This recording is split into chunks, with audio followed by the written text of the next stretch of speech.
Yo, what's good, everybody?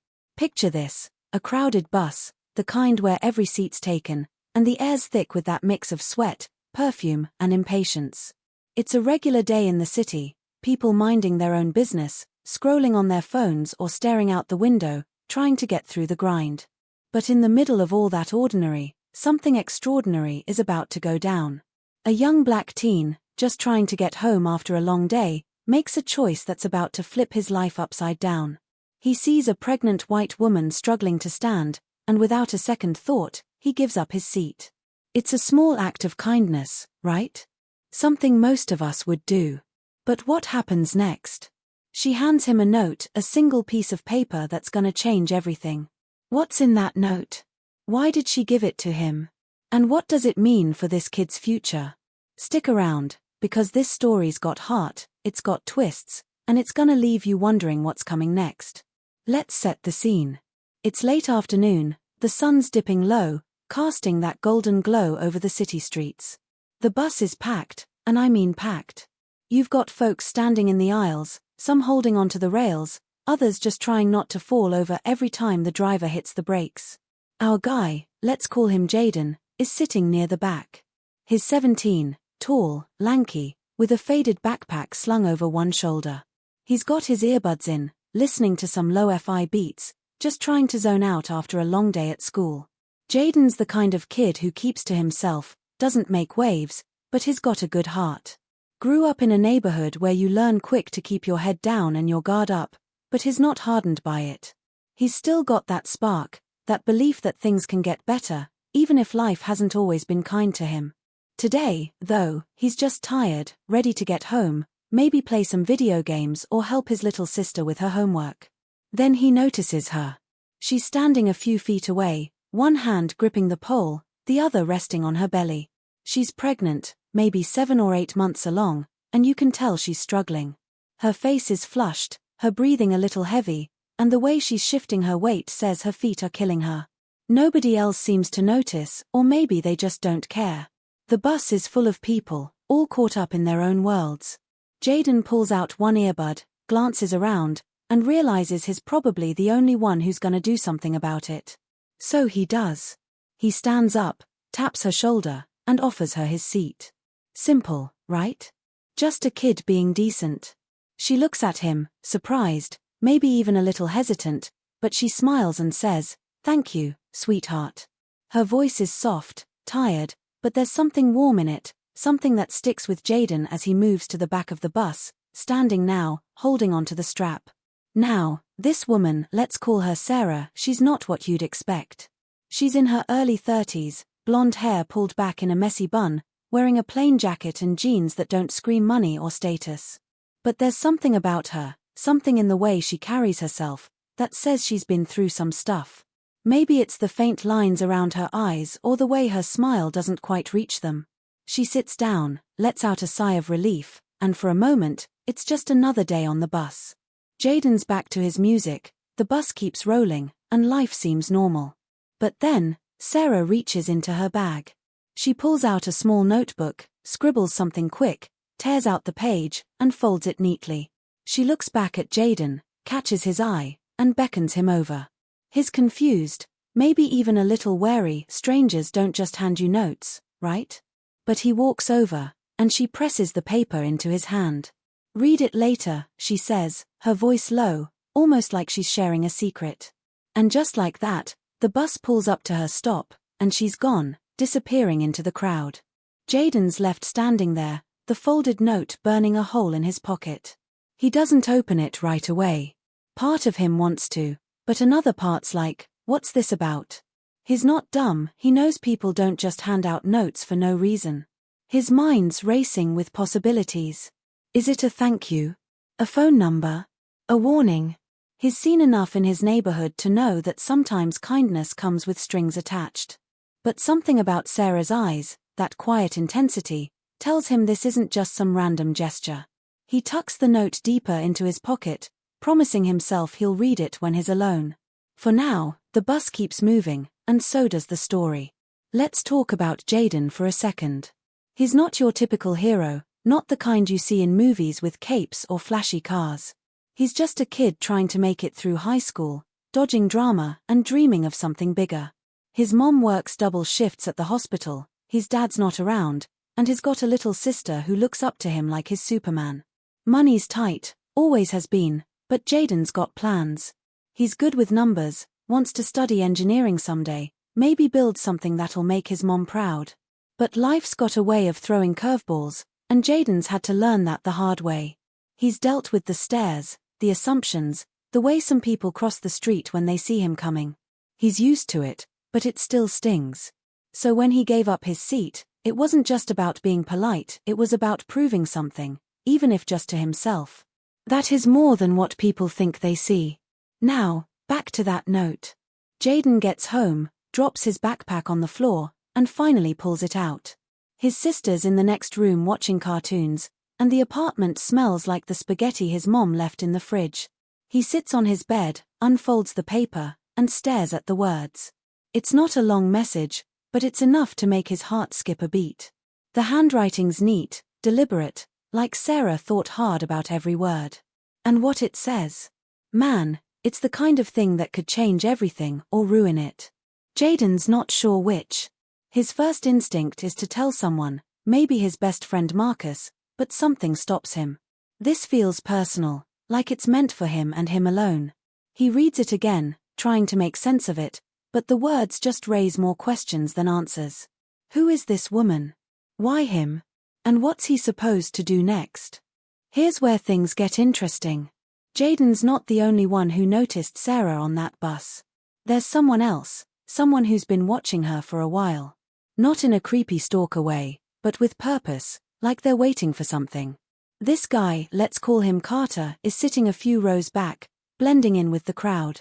He's older, maybe in his 40s, dressed in a plain jacket and jeans, nothing to make him stand out. But his eyes are sharp, always scanning, always calculating. He saw Jaden give up his seat, saw Sarah hand him the note, and now he's interested. Carter's not just some random dude on the bus, he's got a job to do, and that note might be the key to it. What's his deal? Is he a cop? A private investigator? Or something else entirely? All we know is that when Sarah got off the bus, Carter made a call, speaking low into his phone, his eyes locked on Jaden. By now, you're probably wondering what's in that note, right? I'm not gonna spoil it just yet, but let's just say it's not what Jaden expected. It's not a thank you, and it's definitely not a love letter. It's something bigger, something that pulls him into a world he didn't even know existed. And it's not just about him anymore, it's about Sarah, Carter, and a whole lot of secrets that are starting to unravel. Jaden's got a choice to make: ignore the note and go back to his normal life, or follow where it leads, even if it means risking everything. He's not sure he's ready for this, but deep down, he knows he can't just walk away. Not after what he read. So, what's it gonna be? Will Jaden take the leap and chase the truth, or will he play it safe and pretend it never happened? And what about Sarah? Why did she pick him, of all people, to trust with something so big? Then there's Carter, lurking in the shadows, ready to make his move. One thing's for sure, this story's just getting started, and it's about to take some wild turns. Hit that subscribe button, smash that like, and stick around for the next part, because you're not gonna believe where this goes. What's in the note? Who's Carter working for? And how's a simple act of kindness about to change Jaden's life forever? Let's find out together. Jaden sat on his bed, the note still clutched in his hand, the words blurring as he read them for the third time. The apartment was quiet now, except for the muffled sound of his sister's cartoons filtering through the thin walls. His heart was still racing, not just from the note but from the weight of it, the way it felt like a door had cracked open to something he wasn't sure he wanted to step into. The note wasn't long, just a few lines, but it was cryptic, urgent, like a puzzle he was meant to solve. It mentioned a time, a place, and a name he didn't recognize. No explanation, no context, just instructions and a single line that stuck with him: "You're the only one I can trust." Why him? He was just a kid who gave up his seat on a bus. What did Sarah see in him that made her think he could handle whatever this was? He folded the note and shoved it into his pocket, his mind spinning. He wanted to tell someone, but who? His mom was working late again, and Marcus, his best friend, would probably laugh it off as some kind of prank. But Jaden's gut told him this was no joke. He got up and paced the small room, his sneakers scuffing against the worn carpet. The apartment wasn't much: 2 bedrooms, a tiny kitchen, and a living room that doubled as a study space for him and his sister, Kyla. Pictures of the 3 of them hung on the walls, mostly from when Kyla was a baby, before their dad left. Jaden's mom, Tasha, had done her best to keep things together, working as a nurse and picking up extra shifts whenever she could. Jaden tried to help out, mowing lawns or fixing bikes for neighbors, but it never felt like enough. He glanced at the clock: 8:47 p.m. The note said to be at a coffee shop downtown tomorrow at 3 p.m. sharp. It was on the other side of the city, not exactly a place he'd go on a regular day. He didn't even know if he'd go. Part of him wanted to toss the note and forget it, but another part, the part that dreamed of something bigger than his everyday grind, kept pulling him back. Meanwhile, across town, Carter sat in a dimly lit diner, nursing a black coffee that had gone cold. His phone was on the table, screen dark, but his fingers tapped restlessly against the chipped formica. He'd been tailing Sarah for weeks, not because he wanted to, but because it was the job. His client wasn't the kind of person you said no to. Carter wasn't a bad guy, not really, but he'd seen enough to know that good intentions didn't pay the bills. He'd watched Sarah on the bus, blending in like he always did, just another face in the crowd. But when she handed that note to the kid, everything changed. Carter wasn't supposed to get involved, just observe and report, but the note complicated things. His client wanted answers, and now Carter had to figure out what the kid knew and whether he was a problem. He didn't like the idea of dragging a teenager into this, but he'd done worse things for less. He took a sip of the cold coffee, grimacing, and dialed a number. "Yeah, it's me," he said when the line picked up. She made contact. "Some kid on the bus. I'll find out what he's got." Back at the apartment, Jaden couldn't sleep. He lay in bed, staring at the ceiling, the note now tucked under his pillow like it might disappear if he let it out of his sight. His phone buzzed on the nightstand: Marcus, probably texting about the math homework due tomorrow. Jaden ignored it. He couldn't stop thinking about Sarah. She didn't seem like someone who'd just hand out mysterious notes for fun. There was something in her eyes, a mix of fear and determination, like she was running out of time. He wondered about her life, who she was, why she was on that bus, what she was hiding. Was she in trouble? Was the note her way of asking for help? Or was it something bigger, something that could pull him into trouble too? He rolled over, trying to push the thoughts away, but they kept coming.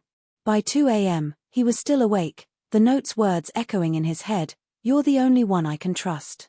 The next morning, Jaden dragged himself to school, his eyes heavy from lack of sleep. The hallways were loud, kids laughing and shoving each other, but he felt like he was in a bubble, disconnected from it all. Marcus caught up with him at lunch, tossing a bag of chips onto the table. "Yo, you good, man? You look like you saw a ghost." Jaden forced a smile, shrugging it off. "Just tired," he said, but Marcus wasn't buying it. They'd been friends since 5th grade, and Marcus could read him like a book. "Nah, something's up. Spill it." Jaden hesitated.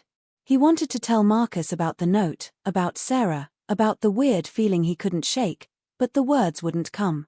Instead, he changed the subject, asking about the basketball game Marcus was hyped for. Marcus let it slide, but Jaden could tell he wasn't fooled. As they talked, Jaden's eyes kept drifting to the clock.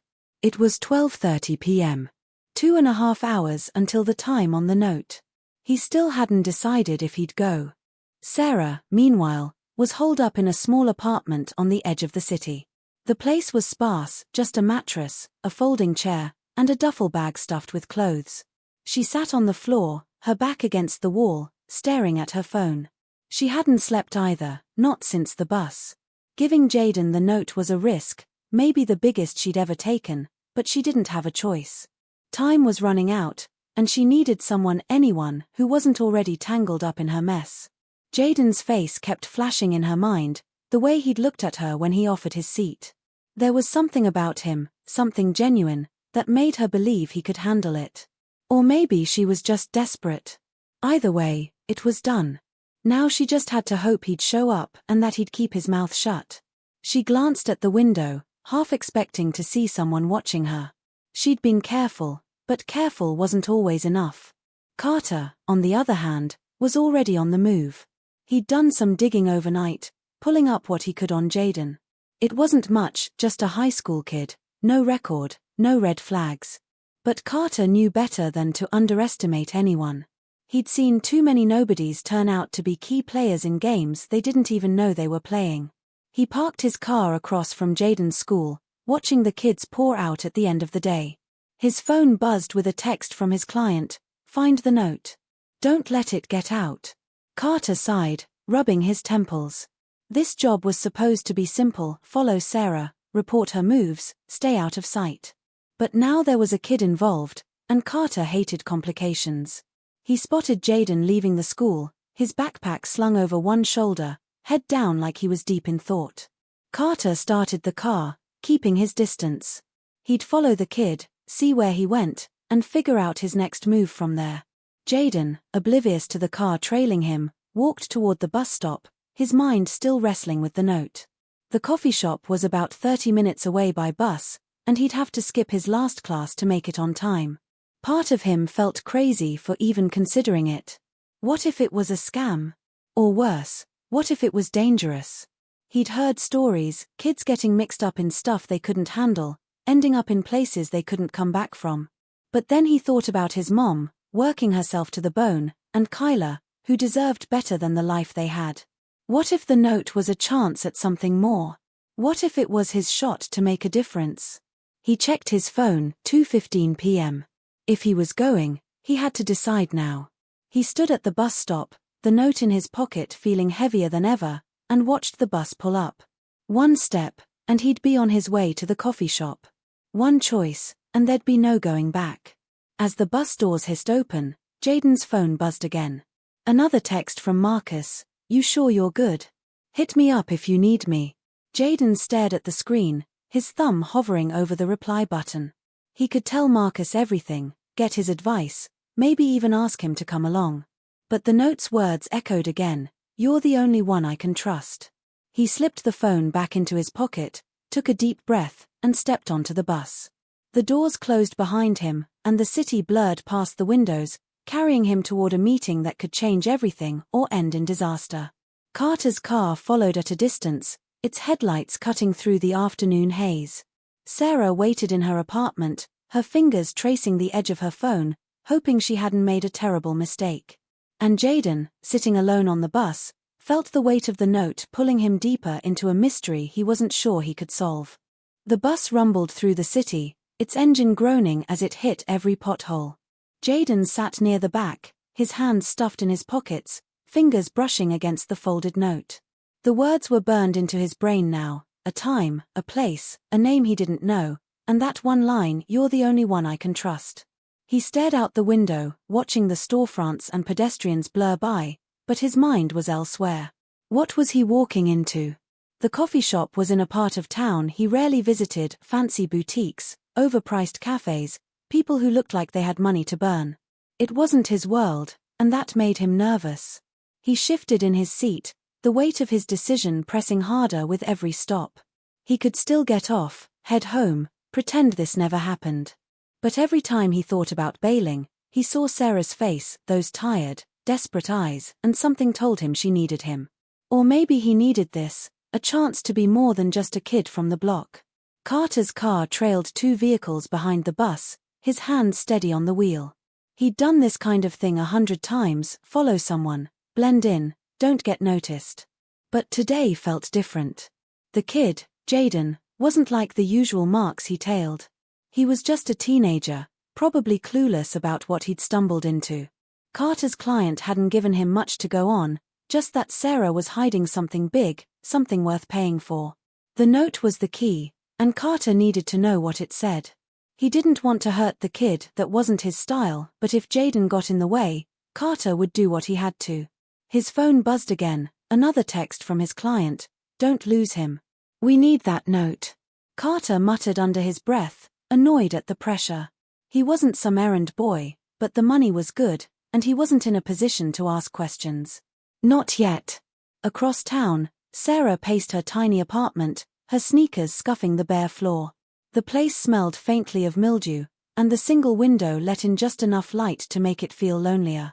She checked her phone for the 10th time, half hoping for a message she knew wouldn't come. Giving Jaden the note was a gamble, but she was out of moves.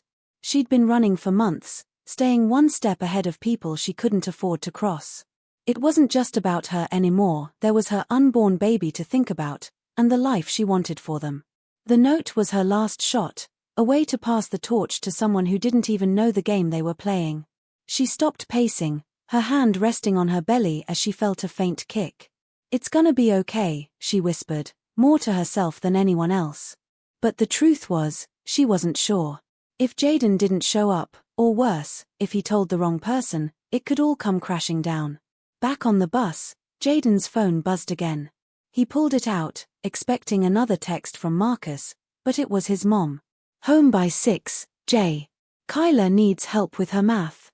He sighed, guilt creeping in. He was supposed to be the responsible one, the one who kept things together while his mom worked herself ragged. Skipping class and chasing some mystery wasn't part of the plan. He typed a quick "okay, love you" and put the phone away, but the guilt lingered. He thought about Kyla, her gap-toothed grin and the way she always asked him to read her bedtime stories, even though she was old enough to read them herself. If this note was trouble, could he really risk dragging his family into it? But then he remembered the look in Sarah's eyes, the urgency in her voice when she said, "Read it later."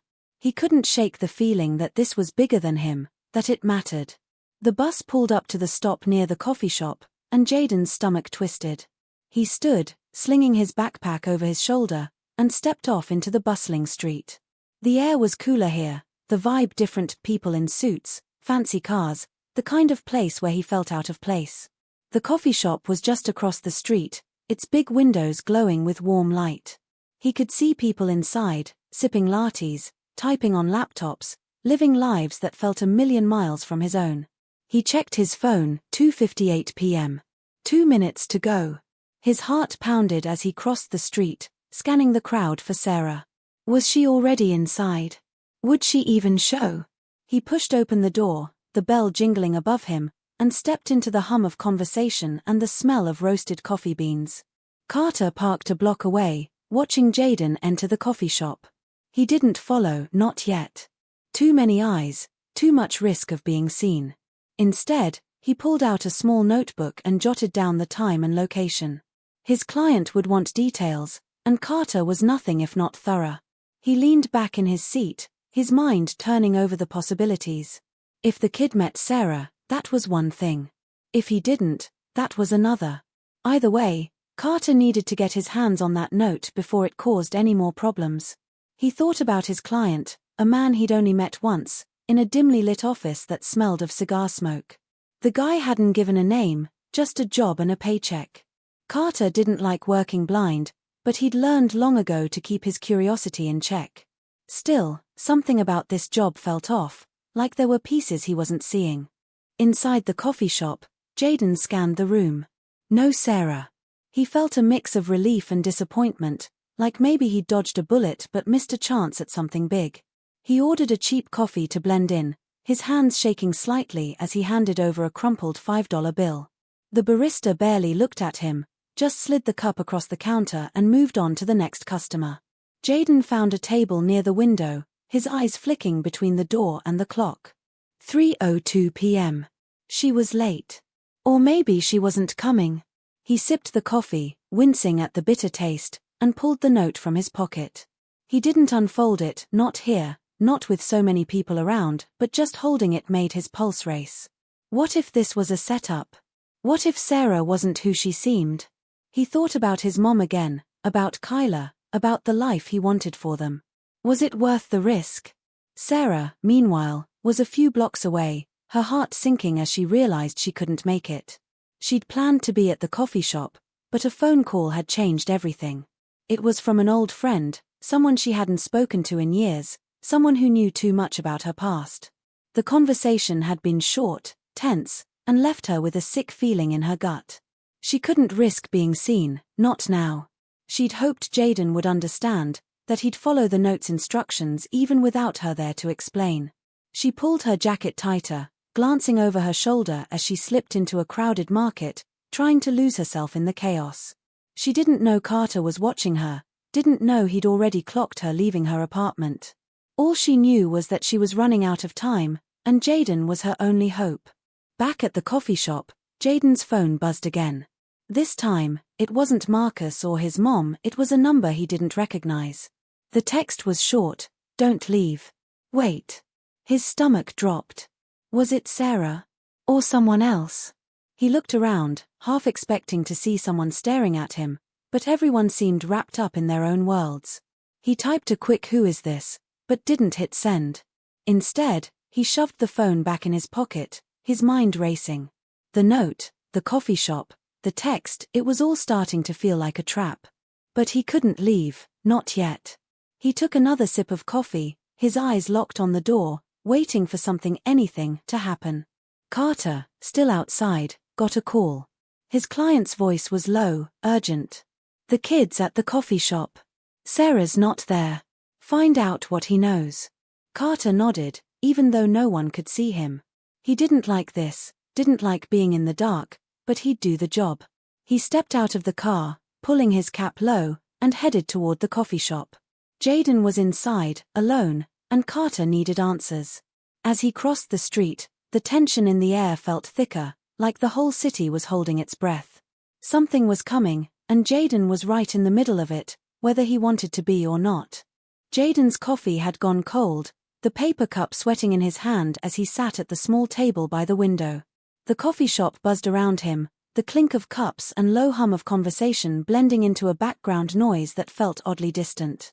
His eyes flicked between the door and his phone, which sat face up on the table, the mysterious text, "Don't leave." Wait. Still unanswered. It was 3:15 p.m. now, and Sarah was nowhere in sight. Every time the bell above the door jingled, his heart jumped, expecting her to walk in, but it was always someone else, a guy in a suit, a mom with a stroller, a couple laughing over their lattes. The note in his pocket felt like it was burning, its words looping in his head, a time, a place, a name, and that haunting line, "You're the only one I can trust." He wanted to bolt, to get back on the bus and forget this whole thing, but something kept him glued to the chair. Maybe it was curiosity, maybe it was hope, or maybe it was the sinking feeling that he was already in too deep. Outside, Carter leaned against a street lamp, his cap pulled low, blending into the flow of pedestrians.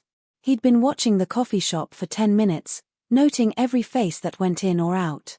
Jaden was still inside, alone, which meant Sarah hadn't shown. That was a problem. His client was getting impatient, their texts coming faster now, each one sharper than the last. "Where's the note? What's the kid doing?" Carter didn't have answers, and that made him uneasy. He wasn't used to being in the dark, but this job had been murky from the start. Sarah was hiding something big enough to make powerful people nervous, and now this kid was caught in the middle. Carter's gut told him Jaden didn't know what he was holding, but that didn't make him any less dangerous. He adjusted his cap, his eyes narrowing as a black SUV slowed down across the street. The windows were tinted, and it lingered just long enough to make Carter's skin prickle. He didn't recognize the car, but he knew trouble when he saw it. Back in the coffee shop, Jaden's phone buzzed again, snapping him out of his thoughts. Another text from the unknown number, "Look outside. Blue jacket. Don't make a scene." His breath caught in his throat. He glanced out the window, scanning the crowd. There, across the street, was a man in a blue jacket, standing near a newsstand, his back to the coffee shop. The guy wasn't doing anything suspicious, just flipping through a magazine, but something about the way he stood, too still, too deliberate, set Jaden's nerves on edge. Was this who Sarah wanted him to meet? Or was it someone else, someone tied to whatever she was running from? Jaden's fingers tightened around the note in his pocket.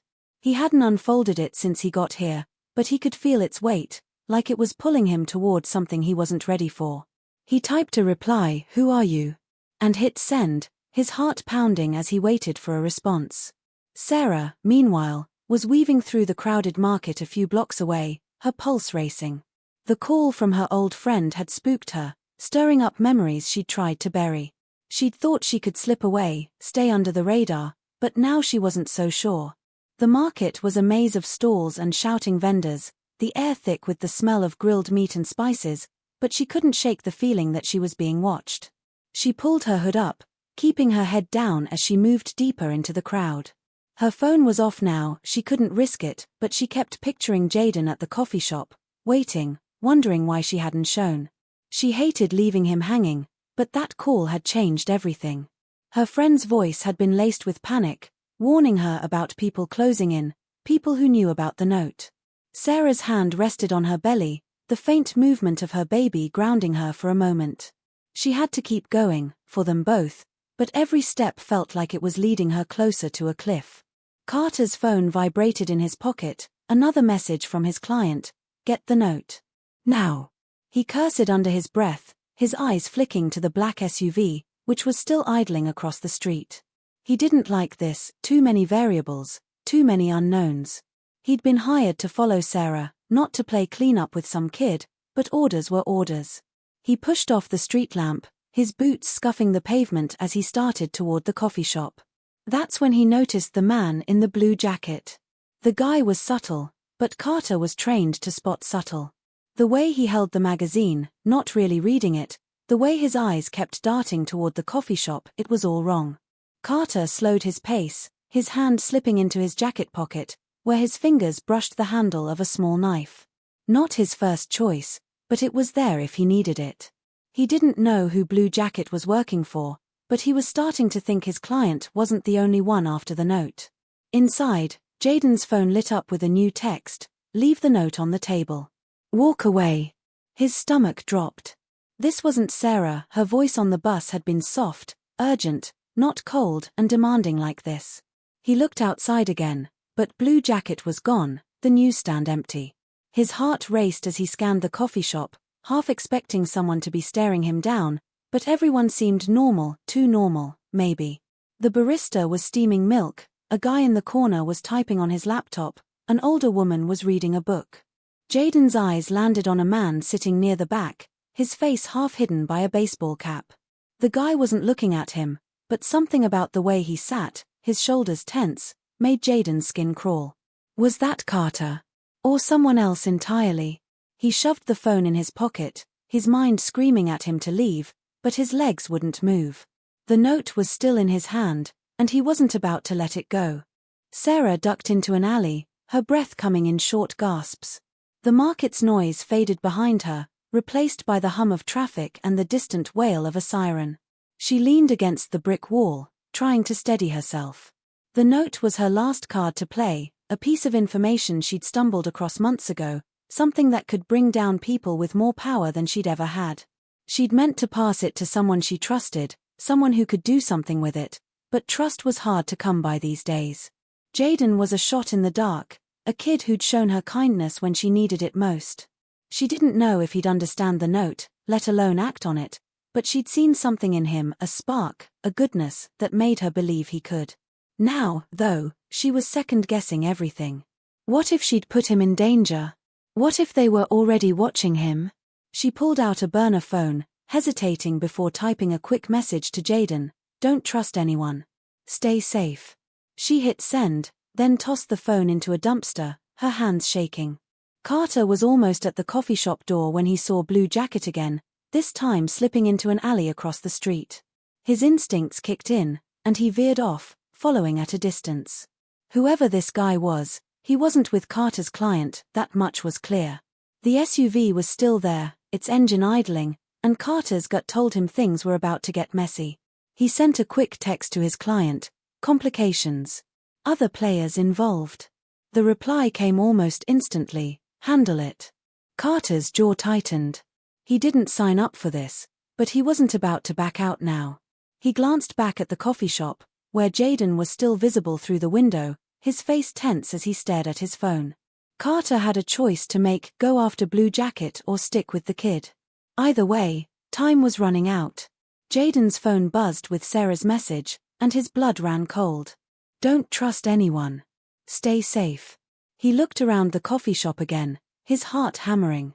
The man in the baseball cap was gone now, his table empty except for a half-finished coffee. Jaden's eyes darted to the door, then back to the note in his hand. He couldn't stay here, but he couldn't leave the note behind either.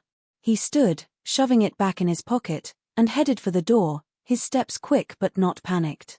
The bell jingled as he stepped outside, the cool air hitting his face like a slap. He didn't see Carter or Blue Jacket, didn't see the SUV pulling out from the curb, but he felt it, the weight of eyes on him, the sense that he was being hunted. The note was his only clue, and whatever it meant, he was about to find out. Jaden stepped onto the sidewalk, the city's pulse thrumming around him, car horns, footsteps, the faint hum of neon signs flickering to life as the sun dipped below the skyline. The note was still in his pocket, its edges worn from how many times he'd touched it, and Sarah's last text, "Don't trust anyone. Stay safe," echoed in his mind like a warning siren. He glanced over his shoulder, half expecting to see the man in the blue jacket or the guy in the baseball cap from the coffee shop, but the street was just a blur of strangers. His heart was pounding, his palms sweaty despite the cool evening air. He didn't know where to go next, but standing still felt like asking for trouble. The note had mentioned a place, a warehouse on the edge of town, near the old docks, but it was miles away, and the idea of heading there alone made his stomach churn. He pulled out his phone, checking the time, 3:30 p.m. He had to move, but every step felt like he was walking deeper into a maze with no way out. Carter, meanwhile, was tailing Blue Jacket through the alley, his steps silent on the cracked pavement. The guy was good, too good, moving like someone who knew how to disappear.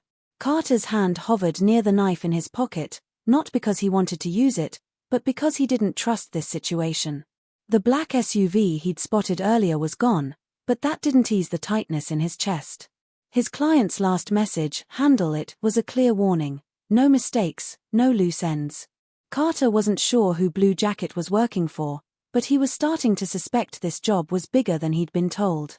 He ducked behind a dumpster as Blue Jacket paused, glancing back like he sensed he was being followed.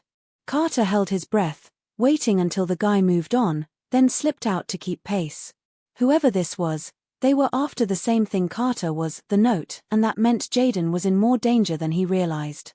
Back at the market, Sarah slipped out of the alley and into a narrow side street, her hood still up, her heart racing. She'd ditched the burner phone, but the weight of her decision to involve Jaden was crushing her. She'd thought she could stay one step ahead, but that call from her old friend had shattered any illusions of safety. The friend, Lila, had been cryptic, her voice trembling as she warned Sarah about people asking questions and someone watching the kid. Sarah didn't know how they'd found out about Jaden, but it meant her plan was unraveling. She stopped at a corner, her breath hitching as she spotted a familiar face in the crowd, a man she hadn't seen in years, someone tied to the mess she'd been running from. He was too far to be sure, but the way he moved, scanning the street like a predator, sent a chill down her spine. She turned and hurried in the opposite direction, her mind racing. She had to warn Jaden, but without a phone, without knowing where he was, she was helpless. And then there was the note, what it contained, what it could do if it fell into the wrong hands. Jaden caught a bus heading toward the docks, his mind a tangle of doubt and adrenaline. The note's instructions were clear, the warehouse, 8 p.m., and a name, Elliot Kane. He had no idea who Elliot was or why Sarah wanted him to meet this guy, but the stakes felt higher with every passing minute. The text from the unknown number, the one telling him to leave the note and walk away, was still unanswered, and Sarah's warning, "Don't trust anyone," made it impossible to know who was on his side. He glanced around the bus, half expecting to see someone watching him, but it was just the usual mix of tired commuters and kids messing around on their phones. His phone buzzed again, and he nearly dropped it. Another text, this time from Marcus. "Yo, where you at? You missed class. Mom's gonna kill you." Jaden's chest tightened. He hadn't told Marcus anything, hadn't told his mom he wasn't coming straight home. He typed a quick "I'm good, just running late" and hit send, but the lie felt heavy. He was anything but good. Then, just as the bus lurched to a stop, a second text came through from a new number. "You're being followed. Get off now." Jaden's heart stopped. He looked out the window, scanning the street, but saw nothing out of the ordinary, just cars, people, the usual chaos of the city. The bus doors hissed open, and he didn't think twice. He grabbed his backpack and bolted off, his sneakers hitting the pavement hard as he ducked into a crowd near a busy intersection. His pulse was racing, his eyes darting everywhere. Was it Blue Jacket? The guy in the baseball cap? Or someone else entirely? He didn't know, but the text felt like a lifeline, a warning he couldn't ignore. He slipped into a corner store, pretending to browse the candy aisle while watching the street through the glass door. A black SUV cruised by, slow and deliberate, and Jaden's stomach dropped. He didn't know if it was the same one Carter had seen, but it didn't matter, it felt like a threat. Carter lost Blue Jacket in the maze of alleys, cursing under his breath as he doubled back toward the coffee shop. The kid was gone, which meant he'd either gotten spooked or was following the note's instructions. Carter's phone buzzed with another message from his client, "Find him. No excuses." He gritted his teeth, frustration boiling over. This job was supposed to be simple: watch Sarah, report her moves, get paid. But now he was chasing a kid, dodging some mystery player in a blue jacket, and dealing with a client who was starting to sound desperate. He pulled up a tracking app on his phone, one he'd used to keep tabs on Sarah's movements. It wasn't perfect, but it had picked up a signal from a burner phone she'd used earlier. The signal was faint, somewhere near the docks, and Carter's gut told him that's where Jaden was headed. He got back in his car, the engine roaring to life, and peeled out toward the waterfront, determined to get there before anyone else did. Sarah, now blocks away from the market, found a payphone, an old relic tucked outside a gas station. Her hands shook as she dialed Lila's number, praying her friend would pick up. The line rang once, twice, then went to voicemail. Sarah's voice cracked as she left a message. "Lila, it's me. I need to know what's going on. They're after the kid, aren't they? Call me back." She hung up, her breath ragged. She didn't know if Lila was still on her side or if she'd been compromised, but the thought of Jaden caught in the crosshairs made her sick. The note was her last hope, a piece of evidence that could expose a truth she'd stumbled across, a truth about money, power, and secrets that went all the way to the top. She'd given it to Jaden because he was an outsider, someone nobody would suspect, but now she wondered if she'd made a terrible mistake. She stepped away from the payphone, her eyes scanning the street for that man from her past, the one who'd been part of the reason she was running in the first place. Jaden, now on foot, was making his way toward the docks, the city growing darker as he left the bright lights behind. The warehouse district was quiet, too quiet, the kind of place where shadows seemed to move on their own. The note had said to meet Elliot Kane at 8 p.m., but it was barely 4 o'clock, and Jaden wasn't sure what to do with the time. He found a bench near the waterfront, the smell of salt and diesel thick in the air, and pulled out the note again. He unfolded it, reading the words under the dim glow of a streetlight. The name Elliot Kane felt like a key to something, but he didn't know what. Was this guy a friend? An enemy?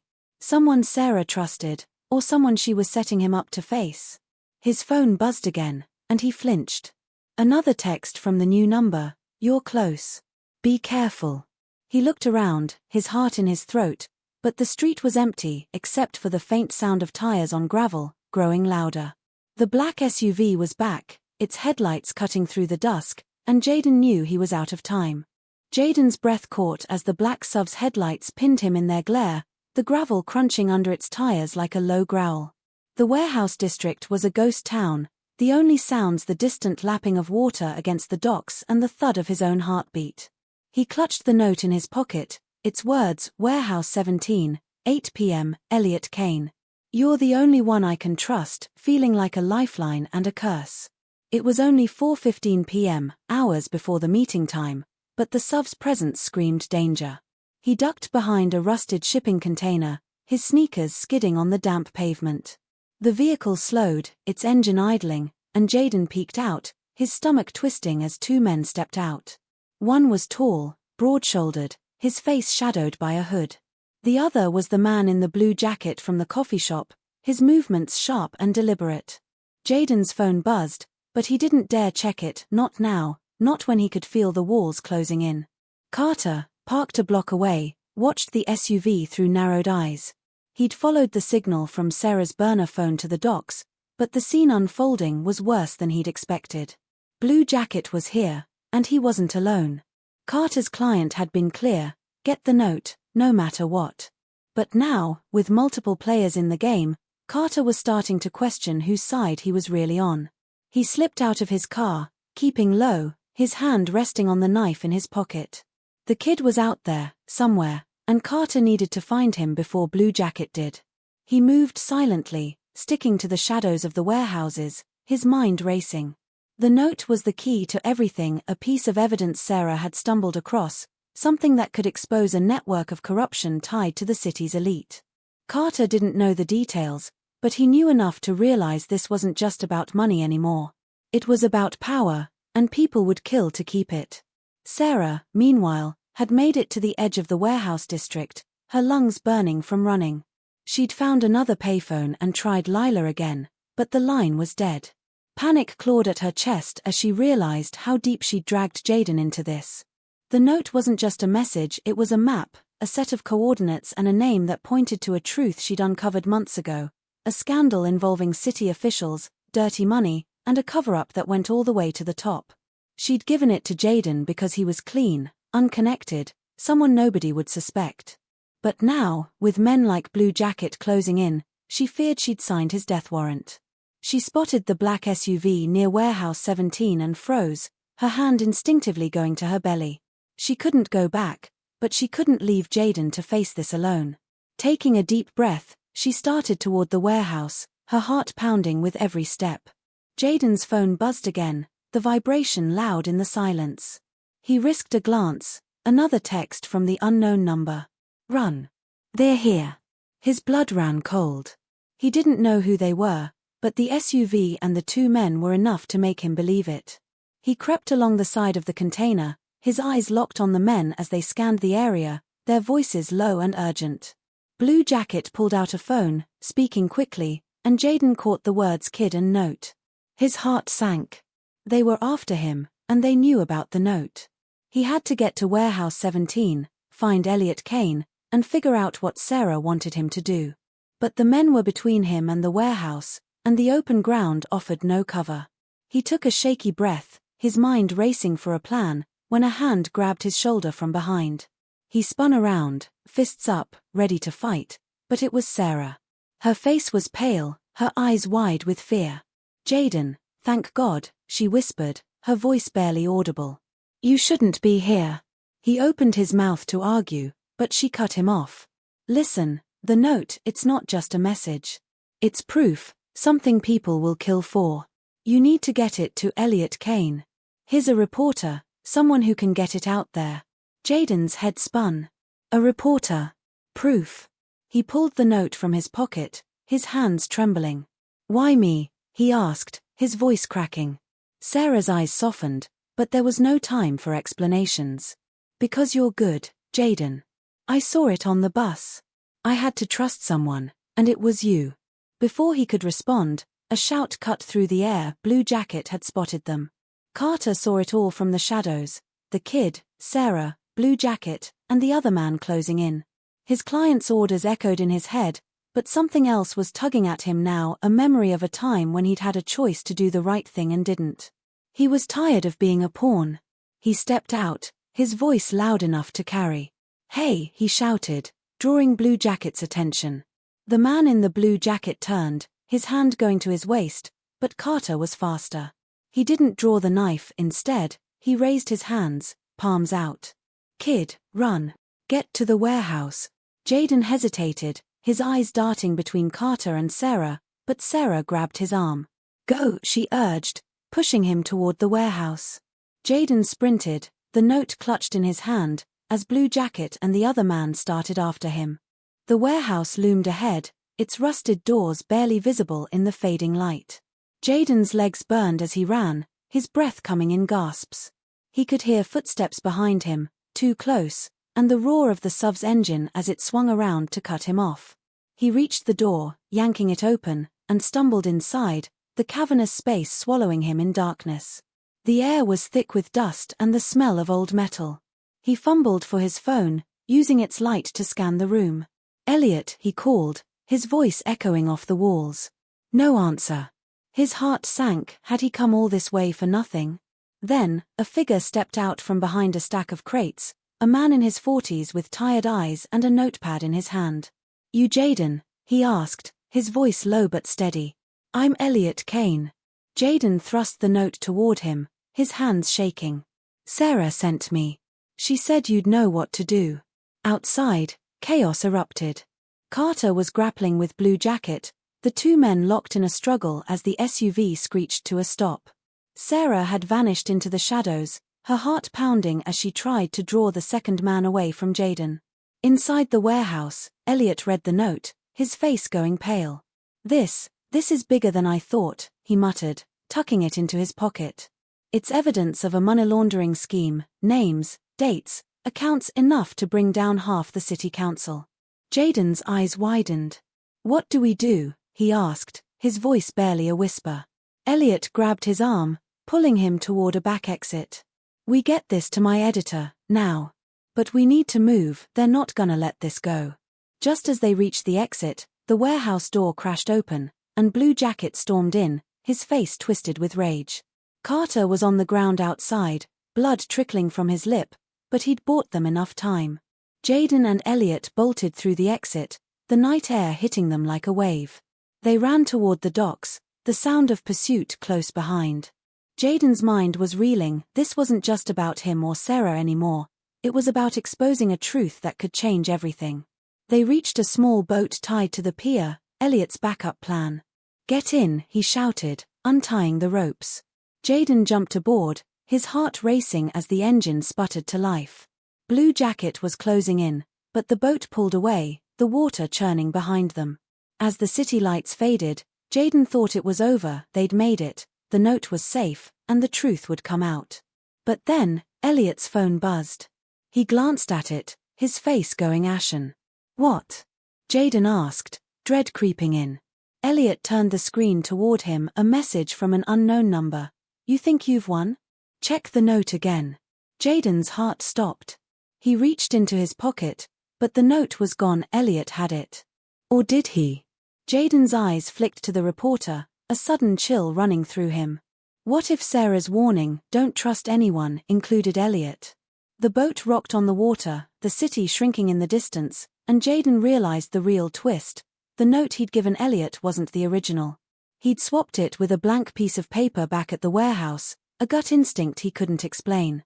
The real note was still in his shoe, and now he had to decide, trust Elliot, or go it alone. The boat rocked gently on the dark water, the city's lights now just a faint glow on the horizon. Jaden sat hunched in the stern, his knees pulled up, the real note still hidden in his shoe, its edges pressing against his foot like a secret he wasn't sure he could carry. Elliot Kane sat at the helm, his hand steady on the wheel, but his face was tense, his eyes darting to his phone every few seconds. The text, you think you've won?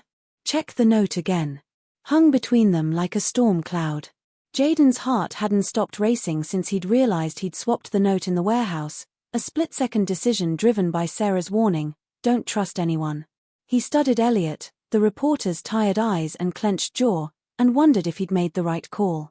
Was Elliot really the one Sarah trusted, or had Jaden just handed a fake note to someone who could turn this whole thing against him? The water lapped against the boat, the only sound in the heavy silence, and Jaden knew he had to make a choice, trust Elliot or take the truth and run. Back on the docks, Sarah crouched behind a stack of crates, her breath shallow as she watched the black SUV peel away. Blue Jacket and his partner were gone, but Carter was still there, slumped against a warehouse wall, wiping blood from his lip. He'd taken a beating to buy Jaden time, a choice that surprised even him. Carter wasn't a hero, he'd spent years doing dirty work for people with deep pockets, but something about this kid, this mess, had stirred something he thought he'd buried. He pulled out his phone, ignoring the string of angry texts from his client. Instead, he typed a message to a number he hadn't used in years, an old contact from his days as a cop, someone who might still listen. Got evidence. Big players. Need backup. He hit send, hoping it wasn't too late to do something right. Sarah saw him from her hiding spot, her heart pounding. She didn't know if Carter was friend or foe, but he'd helped Jaden, and that was enough for her to take a chance. She stepped out, her hands raised. Carter, she whispered, her voice trembling. He turned, startled, but didn't reach for his knife. You're in deep, Sarah, he said. So's the kid. On the boat, Jaden's mind was spinning. He needed answers, and he needed them now. Elliot, he said, his voice low but firm. What's in the note? The real one. Elliot's eyes flicked to him, surprised, then narrowed. You swapped it, didn't you? He asked, a hint of admiration in his tone. Jaden didn't answer, just reached into his shoe and pulled out the real note, holding it up but not handing it over. Elliot sighed, running a hand through his hair. Smart kid. Sarah was right about you. He leaned forward, his voice dropping. The notes list names, dates, bank accounts. It ties city officials to a money laundering scheme, millions funneled through fake charities. I've been chasing this story for years, but I needed proof. Sarah found it, and now you've got it. Jaden's stomach twisted. This was bigger than he'd imagined, bigger than he could handle. Why didn't she give it to you herself? He asked. Elliot's face darkened. Because someone's been watching her. And me. We couldn't risk a direct handoff. Jaden's grip tightened on the note. Who's after it? Those guys at the warehouse. Elliot nodded, steering the boat toward a small dock on the far side of the river. They work for someone high up, someone who doesn't want this getting out. That text I got. It means they know the note's still in play. Jaden's mind flashed to the coffee shop, the man in the blue jacket, the SUV. What about Sarah? He asked, his voice cracking. Elliot hesitated, then said, she's out there, trying to stay alive. She trusted you to finish this. Jaden felt a weight settle on his shoulders, heavier than anything he'd carried before. He was just a kid who gave up his seat on a bus, but now he was holding a truth that could change everything or get him killed. The boat bumped against the dock, and Elliot tied it off, his movements quick and practiced. We're meeting my editor at a safe house, he said, grabbing his bag. She'll get this to the press, but we need to move fast. Jaden nodded, his heart pounding as he followed Elliot onto the dock. The safe house was a small cabin tucked in a wooded area, its windows dark, the air thick with the smell of pine and damp earth. Inside, a woman in her 50s waited, her face lined with worry but her eyes sharp. Elliot, she said, standing as they entered. You got it. Elliot nodded, gesturing to Jaden. He does. Jaden handed over the note, his hand steady despite the fear clawing at him. The editor, Clara, read it quickly, her lips tightening. This is it, she said. This'll blow the lid off everything. She looked at Jaden, her expression softening. You did good, kid. Most people would have walked away. Back at the docks, Sarah and Carter were moving together now, an uneasy alliance born of necessity. Carter's contact had replied, promising to meet them at a nearby diner with a team to secure the evidence. Sarah told him everything, how she'd uncovered the scheme while working as an accountant, how she'd been running ever since, how she'd chosen Jaden because of his kindness on the bus. Carter listened, his jaw tight. You put that kid in a hell of a spot, he said, but there was no malice in his voice. Sarah nodded, tears in her eyes. I know.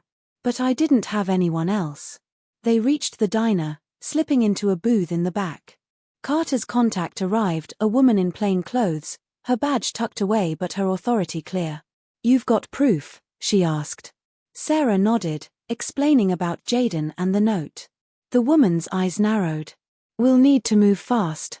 If this is as big as you say, they won't stop.